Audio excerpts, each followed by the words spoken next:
Ang Biblia, lebrong malahalon, pulong sa Dios maayo ug hingpit. Makamando ang iyang tulumanon ug magtultul. Ang atong topic karon is the book of Daniel. Dera, the book of Daniel. Prophecy ni siya nga gitagna ni Daniel nga sa katapusang panahon matuman. Okay. Nasa libro ni Daniel. So ang atong isgutan karon mahitungod sa usa gani libro ni Daniel. Prophecy. So mo ni sa gitawag og prophetic fulfillment. Okay. So prophetic fulfillment. So karon padayon ta. Okay. Okay, Daniel 2 kapitulo 1 hangtod sa 30. Akong i-shortcut na lang ni kay taas man kay ni. Ingon dinhi og sa ikaduhang katuig sa paghari ni Nabucodonosor, si Nabucodonosor nagdamgo. So, dito sa katong kapitulo, ang istorya ato naay damgo si Haring Nabucodonosor. Kini ang damgo nagkasamok sa iya ha ug ang iyang pagkatulog mipahawa kaniya. So nagdamgo siya kay hari ni siya si Hari Nabucodonosor sa kanang kuan sa gingharian sa kanang Babylonia nanang panahona. Daya nga panahon. So human ana gipanagtawag niya ang mga manggialamon niya. Unya ang hari nagsugo sa pagpatawag sa tanang mga mago ug sa mga manglalamat ug sa mga salamangkiro ug sa mga kalyanhon aron ikasaysay nila sa hari ang iyang mga damgo. Busa sila na nagpanulod og nangatubang sa hari. Og sa dihang niatubang sila sa hari kay nitawag ang hari sa ilaha ang nahitabo mao ni sa Daniel kapitulo 2 bersikulo 16 og si Daniel misulod og nanghangyo sa hari nga hatagan unta siya og panahon og iyang sayran ang hari sa kahulugan. So ang nahitabo ning panahona si Daniel kay usa man siya ka usa sa mga manggialamon. Okay. Ang nahitabo kay dili man to makahimo sa katong uban nga mga manggialamon ang mao nga kanang damgo kay gihangyo sa si kuan naghangyo si Hari Nabucodonosor nga kung unsa ito yang damgo kay nawala man hanaw. Ug unya kung unsa pud to ang iya nga kanang kahulugan sa damgo ni Haring Nabucodonosor. So mo nang gitawag niya tong mga manggialamon niya. Ang nahitabo kay wala gyud sila kakuan, wala sila katagna. So si Daniel mao ni hangyo sa hari atong panahona nga gusto niya tagaan siya sa hari og sakto nga panahon aron makita niya ang damgo og usa interpretasyon niya magampo pa siya sa Ginoo. Ingon niya ang Daniel kapitulo 2 bersikulo 21 hangtod sa 23 ingon og iyang ginailis-ilisan ang mga panahon og mga katuigan. Iyang ginapapha ang mga hari o ginapahaluna ang mga hari. Siya nagahatag kaalam og sa mga manggialamon o kahibalo kanila nga may pagsabot.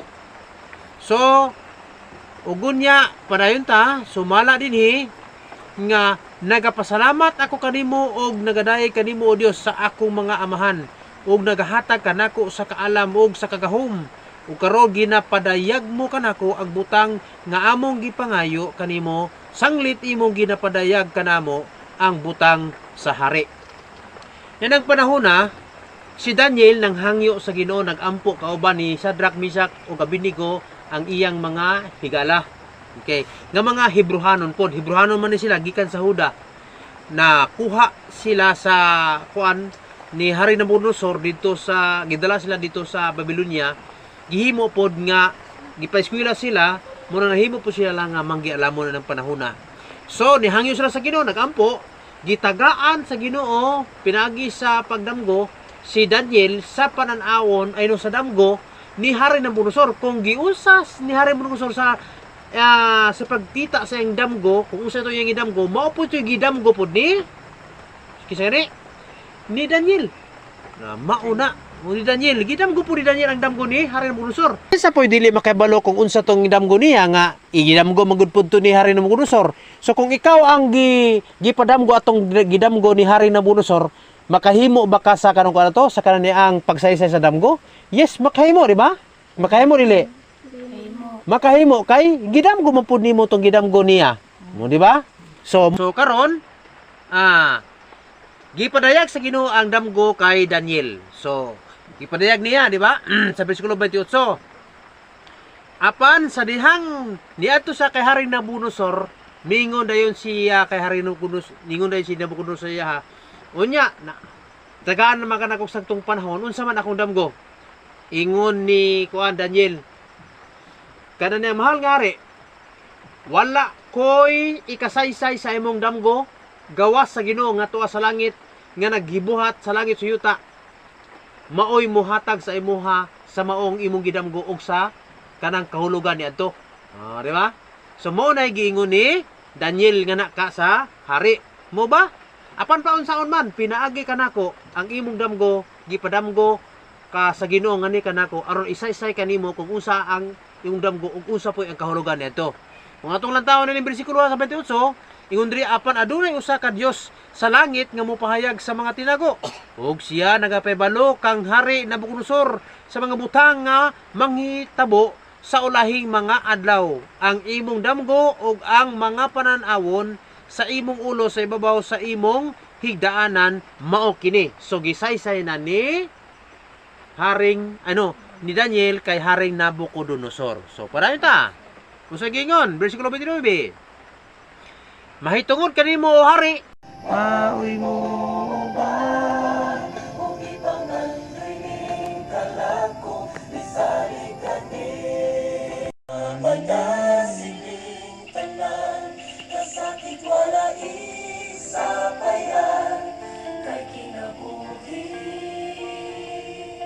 maoy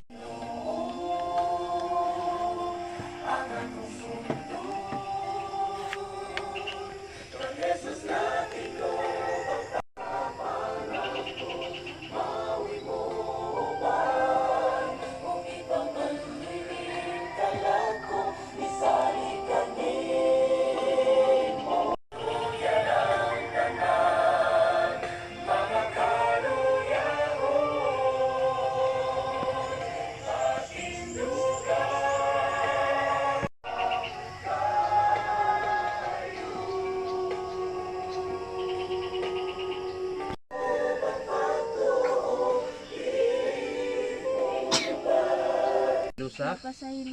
Baragayon kayo. So, sa ato pa, Katawan ni. unsa ang espesyal nga balita karon? Hindi na mayo. O paminaw.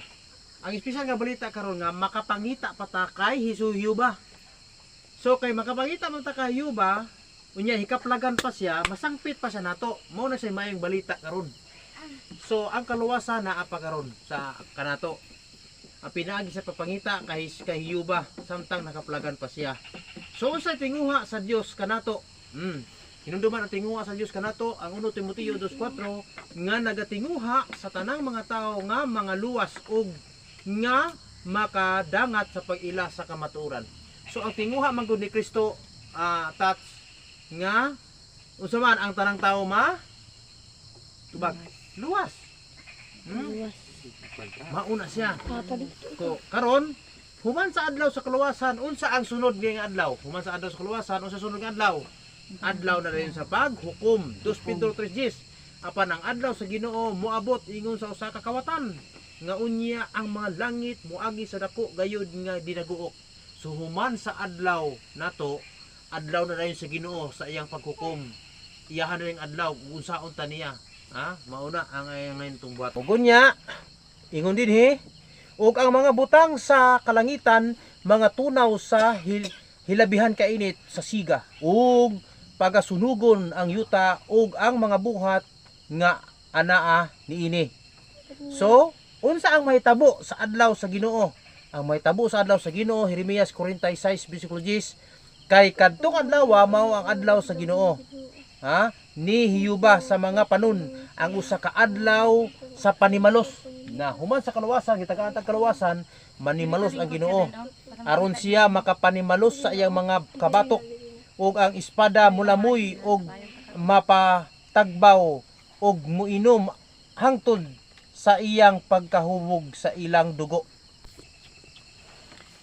So, tats, unsa atong giingon nga katong adlaw mao ang adlaw sa Ginoo.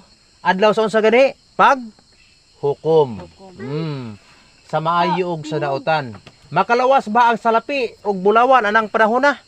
Aday, makalawas? Day makalawas ba day ang mga bulawan ug salapi? Atong subayon kung makalawas ba gyud. Okay, sige ha. Subayon na to. Sumala din hi.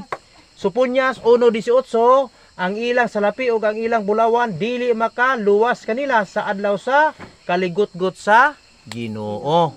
So di gud makaluwas. So di makaluwas ang unsa man ang salapi ug ang ilang bulawan. Apan ang tibok nga yuta pagalamyon sa kalayo sa iyang pagpangabugho og tibawaso niya oo tapuso niya sa makalilisang gayud silang tanan nga nanagpuyo sa yuta.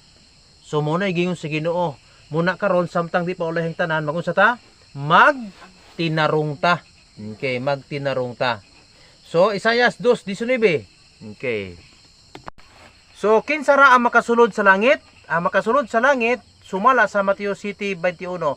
Dili ang tanan nga nagaingon kanako Ginoo makasulod sa gingharian sa langit, kundi kadtong nagabuhat sa kabuton sa akong amahan nga atoa sa langit. Kinsay malawas ra? Kinsay malangit?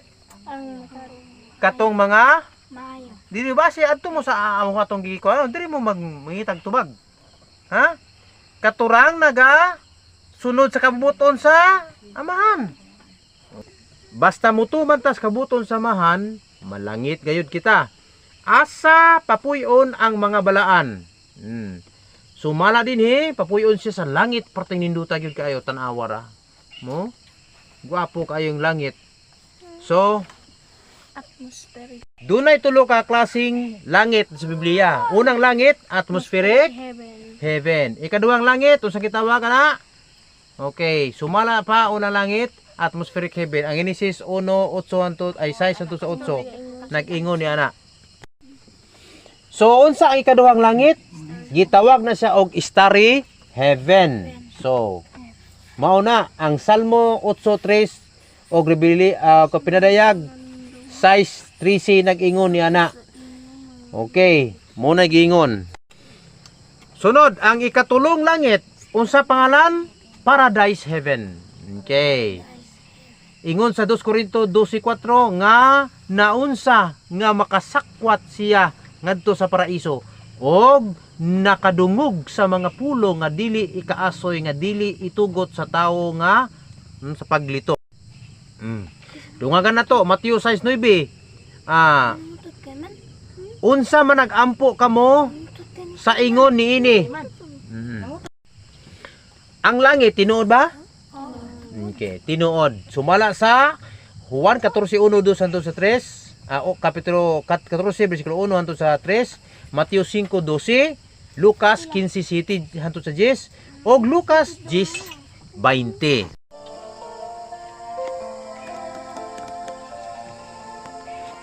Sige, fokus mo. Sige, kanta. Samtang ako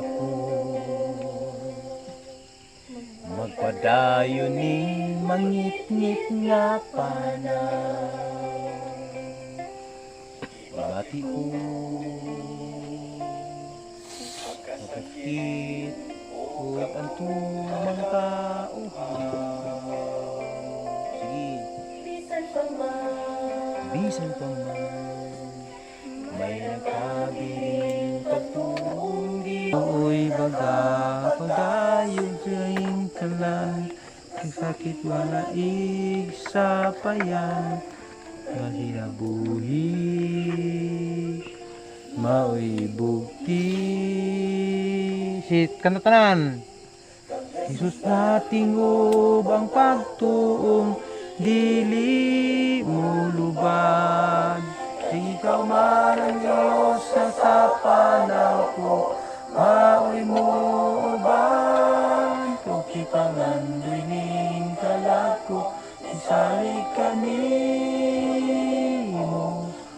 paglaom ang kinabuhi nga tayo.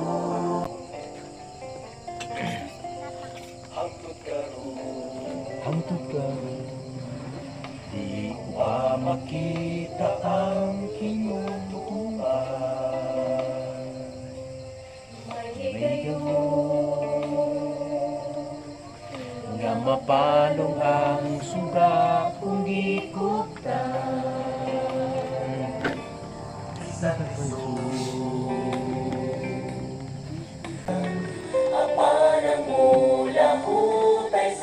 lumba ugon kulang Ginoo ang atong sundon. Matingob ang pagtuong dili mo luban, kay ikaw man ang Diyos na sa panahon ko maui mo uban. Pagkipangandoy ning kalagko masalika nimo maui paglaom ang kinabuhi nga dayon. Sulog ang hinagiban sa pagkamataron, o gitugyan ang tanan mga kaluyahon, o bigo na ang pagtuo makatakot sa taas nga panaw gayo. Si kusog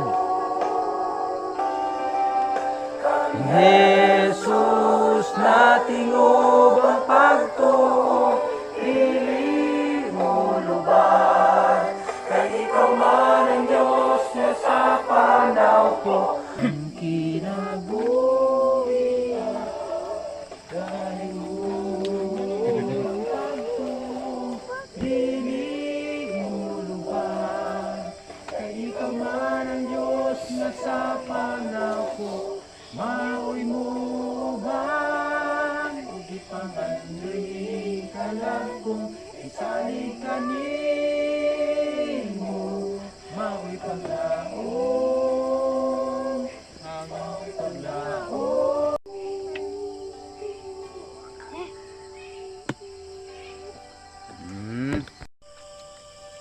And so one exciting bright spot of the last days is Jesus' promise that just before